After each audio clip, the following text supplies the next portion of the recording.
Va, ¿qué tal? Bienvenidas a todas. Vamos a trabajar específicamente la etapa de la edad que va entre los 14 y los 18 años. Y hago así porque hay adolescentes que entran un poquito antes, a partir de los 11, y algunos que hasta los 20 todavía se siguen comportando, 20, 21, siguen teniendo algunos patrones de adolescencia, ¿sí? Así que nos vamos a manejar más o menos en ese rango de edad. ¿Mm? Así que bueno, les voy a compartir pantalla, y creo que ya lo tengo listo. No, no lo tengo listo, lo tenía listo, pero esperen un segundito, lo vamos a volver a abrir.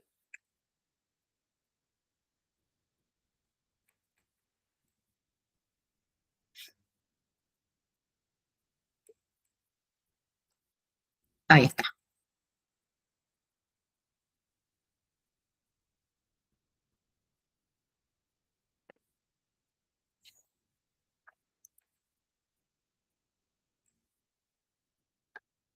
Bueno, se ve bien, ¿no? Vamos a empezar.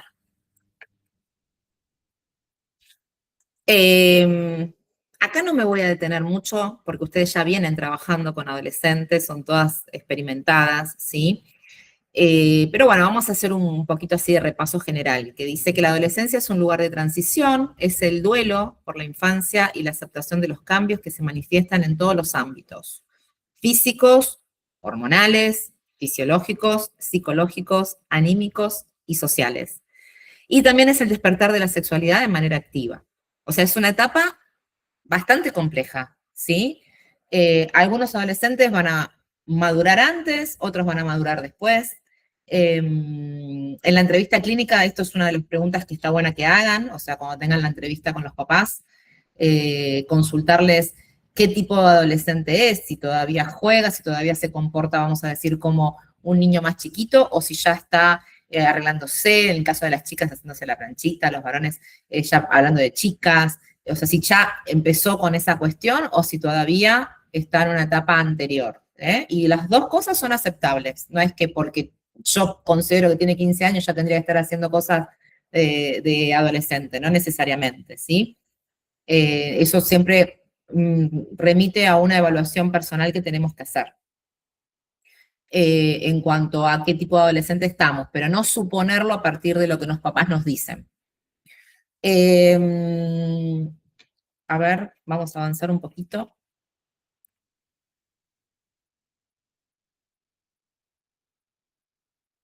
Ahí está. Bueno, recién les hacía comentarios respecto a esto del duelo por la niñez y la pérdida en la adolescencia, ¿no? Y realmente es algo que debemos tener presente a nivel inconsciente. A este chico o a esta chica le están pasando un millón de cosas en ese momento, ¿sí? Está cambiando su cuerpo, está cambiando su voz, están sucediendo cosas también a nivel de olores, de cosas que antes no sucedían. Entonces, hay una pérdida de ese niño o esa niña que era, ¿sí? Entonces, todo eso va a influir y hay que tenerlo presente y poder identificar en qué estadio está. Entonces, hay diferentes duelos. El duelo por la dependencia de los padres, el duelo por el cuerpo y la sexualidad infantil, la pérdida de la condición de ser un niño, a veces hasta puede llegar a un caso un poco más de depresión, ¿no? Esta tonalidad que muchas veces tienen a veces los adolescentes como media nostálgica, que media búlica, que uno no sabe si está deprimido o qué le está pasando. Eso también muchas veces forma parte del proceso adolescente, ¿sí? Entonces, hay que tener en cuenta esto y muchas veces con algunas preguntas nosotros podemos indagar y saber en qué situación están, preguntarle si juega o no juega, qué hace en su tiempo libre, qué cosas le entretienen, cómo se divierte. Es complejo, ustedes lo saben que con el adolescente hay que remar en dulce de leche, porque muchas veces son los papás lo que lo traen a la consulta porque ven algo que les llama la atención o hay ciertas, el papá viene con el chip de la infancia, de que era un niño, de que hacía lo que yo le decía, y de repente se encuentran con adolescentes que empiezan a cambiar eso, que empiezan a querer otras cosas, que empiezan a querer su intimidad, que empiezan a querer que no ingresen a su cuarto, y los padres no entienden o no quieren aceptarlo, entonces quieren seguir imponiendo su voluntad o su deseo, como lo hacían cuando eran niños.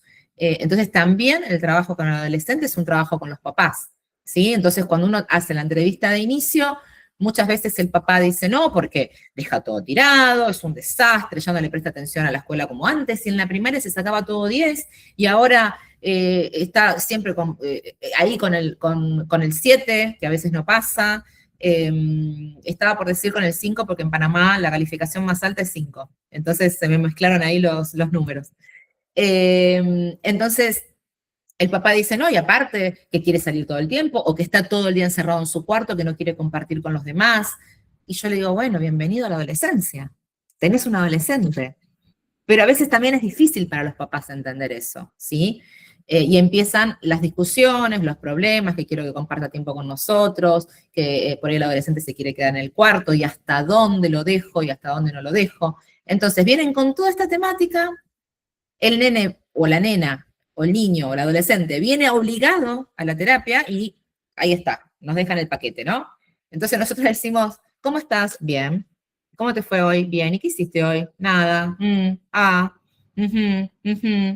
Y uno dice, ¿cómo hago para llenar 40 minutos? Porque este chico no tiene demanda del espacio, no le pasa nada. ¿Y qué le voy a empezar a decir yo todo lo que los papás le dicen? Que tiene que ordenar su cuarto, que tiene que hacer esto, que tiene que hacer lo otro. ¿Cómo arranco ese tratamiento con el adolescente, ¿no? Una vez que llega.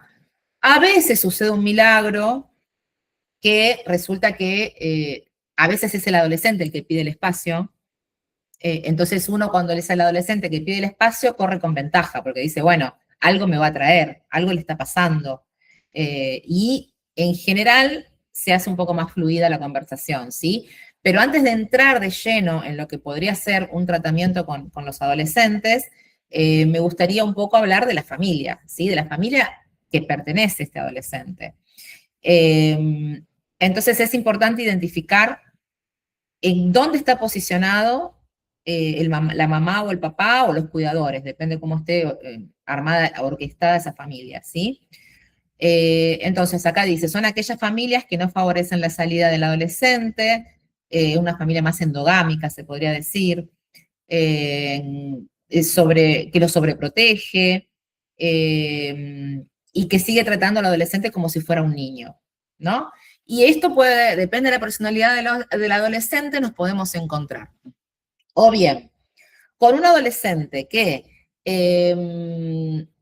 se revela frente a esto, entonces quiere salir y quiere hacer cosas y los papás no quieren y hay una lucha, y yo siempre digo que es el mejor escenario posible, porque peor es cuando el adolescente no se revela y está re cómodo en su zona de confort y se queda encerrado en su casa y no crece y no sale y no sabe viajar en colectivo y no sabe hacer absolutamente nada y llega a los 18, 19 años cuando se espera que ese joven empiece la universidad o empiece a tomar decisiones por sí mismo o aprenda a manejarse fuera de casa y no sabe. Es como un nene de 13. Y uno dice, ¿pero y qué pasó?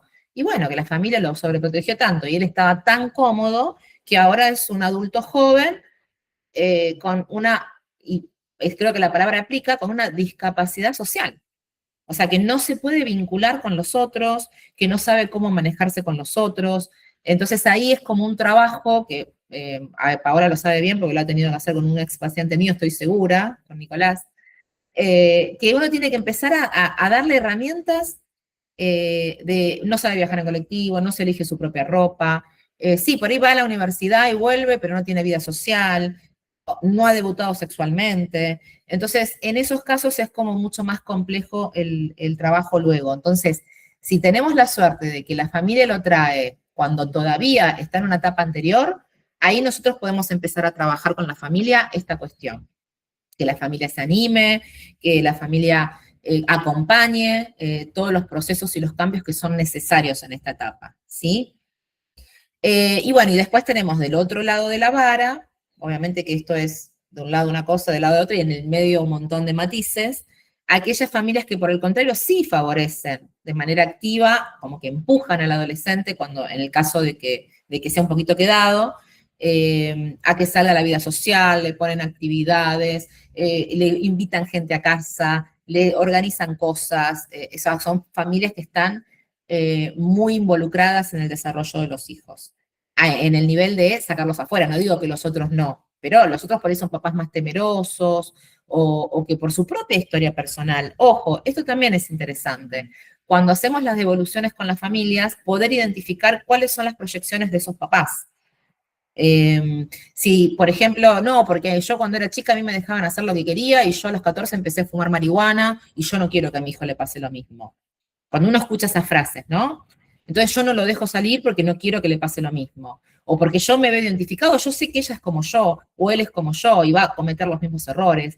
Estar atentos a esas proyecciones que hacen los papás para poder intervenir y decirles, vos sos vos, tu hijo es tu hijo, no necesariamente va a hacer lo mismo, hacer como un poquito ahí de identificar y que se den cuenta que en realidad lo que están haciendo es proyectar sus propios miedos, y que no es la realidad de ese adolescente, ¿sí?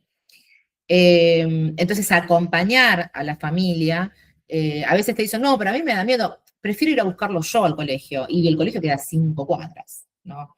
Entonces uno le dice, no, pero bueno, ya es capaz, ya puede, siempre con criterio, bueno, si querés a la mañana lo llevas vos o la llevas vos, que a la mañana por ahí todavía es de noche, en invierno, pero al mediodía puede volverse solo, que te avise cuando está llegando a casa.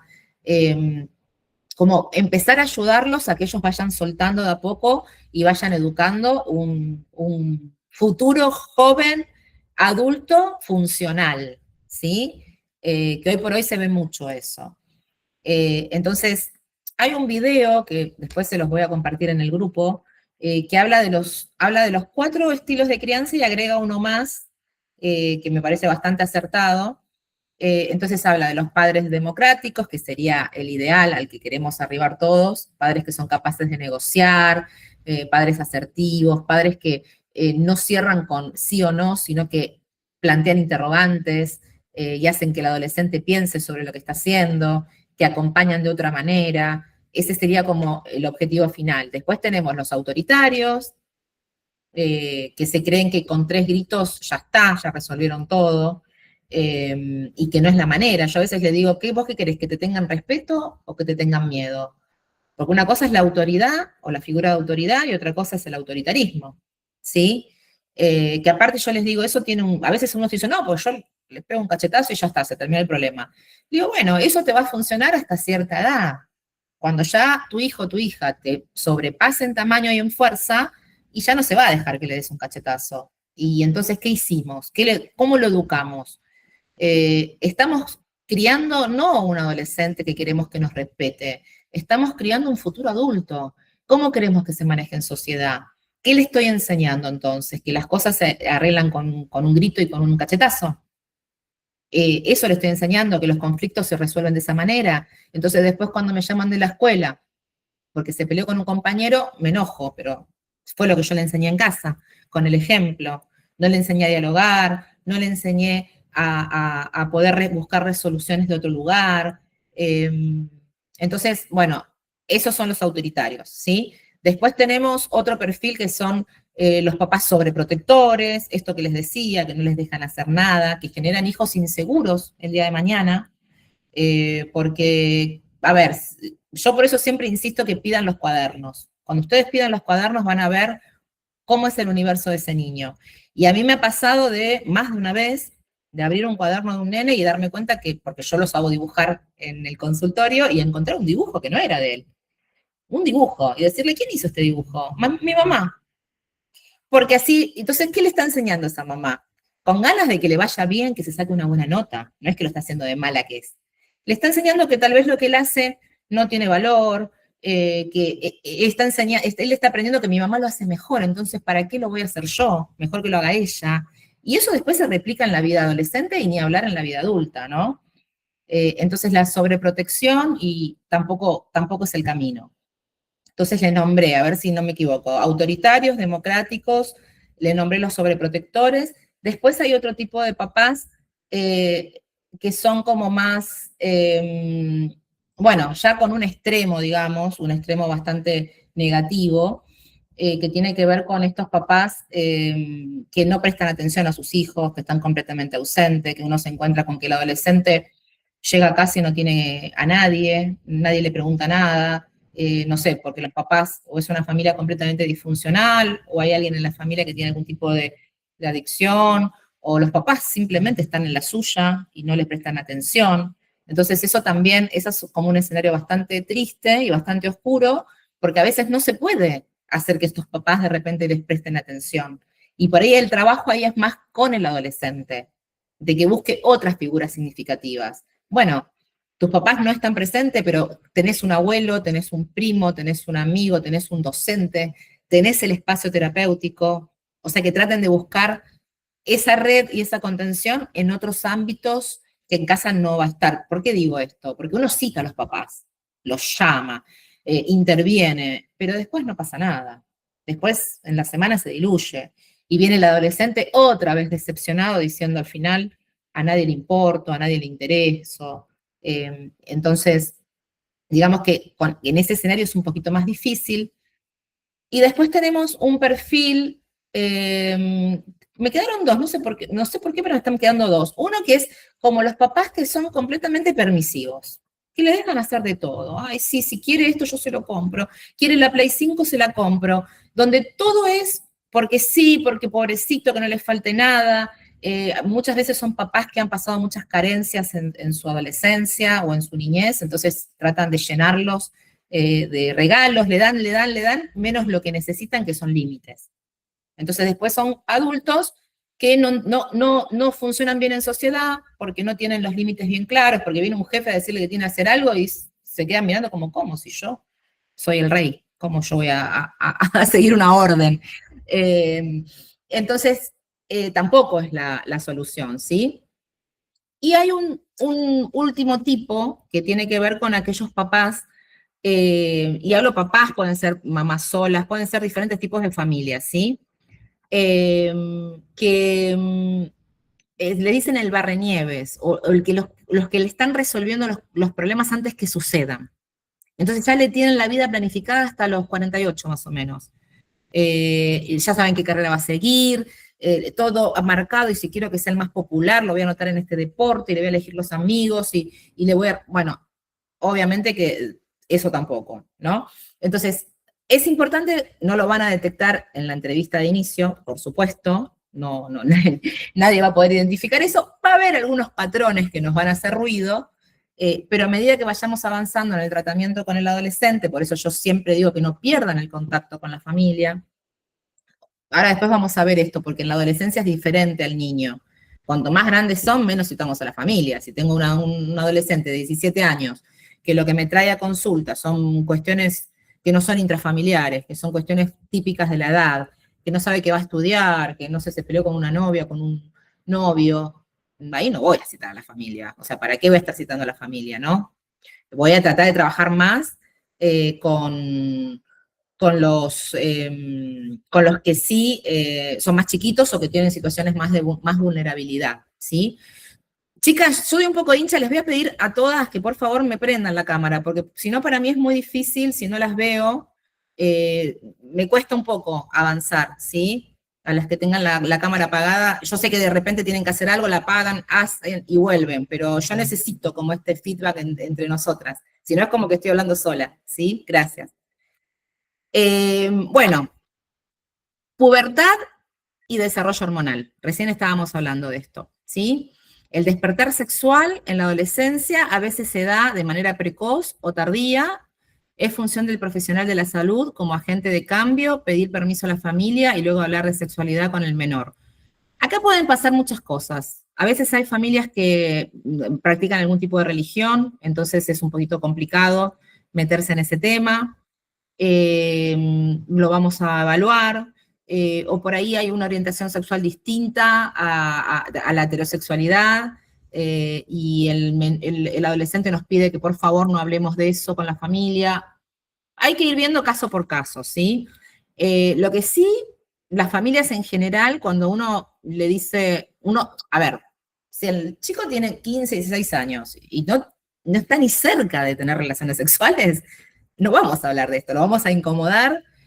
Tiene que ser también una necesidad del adolescente, ¿no? Que uno se dé cuenta que, uy, empezó a salir con alguien y están como dándose besos y puede llegar a pasar algo, o está muy interesado en el tema, está como muy pendiente del tema, o está mirando pornografía, o está, o sea, la sexualidad está como muy presente. Entonces ahí vamos a pedir, yo siempre pido permiso a la familia, y la familia en general se siente aliviada. Dice, ay, sí, por favor, habla vos de eso. En general es muy bien recibido. Siempre acorde a la edad, ahora estamos hablando de adolescentes, ¿no? Pero obviamente que si hablamos de niños más pequeños, también se habla de sexualidad, pero en otro tenor, más del cuidado del cuerpo. Y acá ya se habla más directamente de, ¿no? de sexualidad propiamente dicha. Yo siempre cuento una anécdota porque me quedó muy grabada en la cabeza porque fue gracioso. Era un chico que la verdad tenía casi 17 años. Y era un chico que realmente parecía que la tenía muy clara. O sea, él iba a un colegio bilingüe, era un pibe muy, muy despierto, salía de noche, empieza a salir con una chica, él no había tenido relaciones sexuales. Entonces, bueno, le digo, ¿y qué onda? ¿En qué anda? No, sí, bueno, no. Y más o menos que, bueno, le digo, ¿querés que hablemos un poco de eso? Entonces yo le empiezo a decir, empezamos a hablar de los preservativos. Yo solía tener esto, ya cada uno lo maneja como quiere en su consulta, si se sienten incómodas no, pero yo solía tener preservativos en el consultorio, cuando atendía de manera presencial, y les enseñaba, tanto jóvenes, tanto mujeres como hombres, les enseñaba cómo hacer el preservativo, que tiene que estar húmedo, cómo se coloca, usaba algún tipo de, generalmente una banana, ¿no? Que es bastante fácil, pero hay algunos dispositivos que se venden para eso, que son de madera. Ustedes lo pueden comprar tranquilamente, y les enseñaba cómo se ponía, que tenía que dar un poquito de aire en la punta, que si el preservativo estaba seco, mejor no usarlo. Bueno, hice toda esa explicación y cuando terminamos de hablar, le digo, bueno, sí, sí, entendí todo, pero me queda una duda. Cuando yo me pongo el preservativo, ¿ella también se lo tiene que poner? Y ahí me di cuenta que estábamos en las antípodas de lo que yo pensaba que este chico sabía con respecto a sexualidad. Entonces no den nada por sentado, y siempre tiene que haber un deseo del otro o que por lo menos esté en ese lugar, ¿no? De estar por iniciar su vida sexual de manera más activa. También se puede hablar, yo siempre, generalmente hablo de preservativos porque es el más seguro, el que nos da, que también transmite, o sea, no solamente previene un embarazo no deseado, sino que también previene enfermedades venéreas, que hay un montón, chicas, volvió con todo, hay un montón de gonorrea, de sífilis, de HPV, o sea, parece que no hay educación sexual en los medios, entonces los chicos la verdad que no tienen ni idea, porque muchas veces te dicen, no, pero yo soy virgen, y tienen sexo oral, y no se dan cuenta que de esa forma también se pueden contagiar, no sé, se juntan, hacen una juntada, con quien sea, y claro, las chicas sobre todo, se piensan que porque tienen sexo oral no se van a contagiar de nada. Entonces, también hablar de eso un poco, ¿no? Es súper importante, porque tiene que ver con el cuidado de ellos mismos, de su cuerpo, y tampoco vamos a empezar hablando de esto en la primera sesión. Vamos a un tiempito, que el adolescente se sienta cómodo, que ahora después vamos a ver algunas técnicas de cómo hacer para que el adolescente se sienta cómodo. Pero bueno, la parte sexual en la adolescencia es importante. Bien, ¿vamos bien hasta acá? ¿Voy muy rápido? Vamos bien. Bueno. Y acá aparece esta gran disonancia que pasa en todos los adolescentes, que tiene que ver con, yo puse dicotomía entre pertenecer al grupo de pares, separarme de los modelos familiares y encontrar la individualización. O sea, todo esto. Entonces, primero quiero, o debería querer, en el mejor de los casos, como les dije antes, empezar a salir un poco de mi núcleo familiar. Y ya les digo, no hay tiempo para esto. ¿Sí? Hay adolescentes que les lleva un poquito más de tiempo, y hay otros que ya a los 12, 13 años vos decís, pero las padres dicen, se comporta como si tuviera 18, y bueno, puede pasar. Entonces, empezar a identificar esto, ¿no? Obviamente que ahí van a aparecer las modas, en algún momento en nuestra adolescencia, ya lejos de hace tiempo, era bandas de rock, o tipos de no sé, punk, que esto, que lo otro. Ahora es otra onda, es diferente, también hay que incorporar eso, ver, por ejemplo, si le gusta, si es un adolescente que le gusta más el deporte y es más popular, entre comillas, o es un adolescente más retraído, que le gusta estar en casa, que va a la Comic Con, que mira anime, ¿no? O sea, o sea, no hay que forzar tampoco, chicos, chicas, perdón, esto también es importante, que a veces a las familias les cuesta, porque los padres tienen como una idea de lo que quieren que sea el hijo, y como no es como ellos quieren que sea, creen que tiene un problema. Entonces, no sale, no le gusta. Yo a la edad de ella, a la edad de ellos, yo estaba saliendo a la boliche, yo se queda encerrado en el cuarto y mira esas cosas raras que yo no entiendo. Bueno, a ver, en la primera etapa diagnóstica del tratamiento con el adolescente, vamos a tomar algunas pruebas, por lo menos yo lo hago, algunas pruebas proyectivas sobre todo, para poder identificar, pueden tomar un Bender, pueden tomar, si tiene algún problema de aprendizaje, bueno, siempre tenemos ahí a las psicopedagogas para pedirles que nos hagan una pesquisa, que están más cancheras que nosotras, si tenemos alguna duda diagnóstica, pero si no, tomar técnicas proyectivas y poder evaluar para saber si podría haber algún tipo de patología, algún tipo de autismo o algún tipo de trastorno de déficit atencional no diagnosticado. Perdón, voy a tomar un poquito de agua.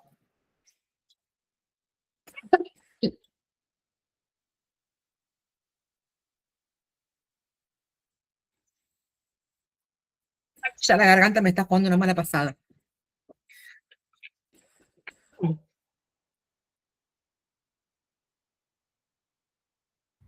Estoy así desde la mañana. Así que bueno, ya hasta ahora no quiere saber más nada. Aparte di el curso de la mañana de terapia de pareja. Bueno, eh, ¿vamos bien hasta acá? Voy a tener que hacer un pequeño break porque no me da. Así me recupero, y nos volvemos a ver y ya después no paramos. Nos volvemos a ver 6:30. Gracias.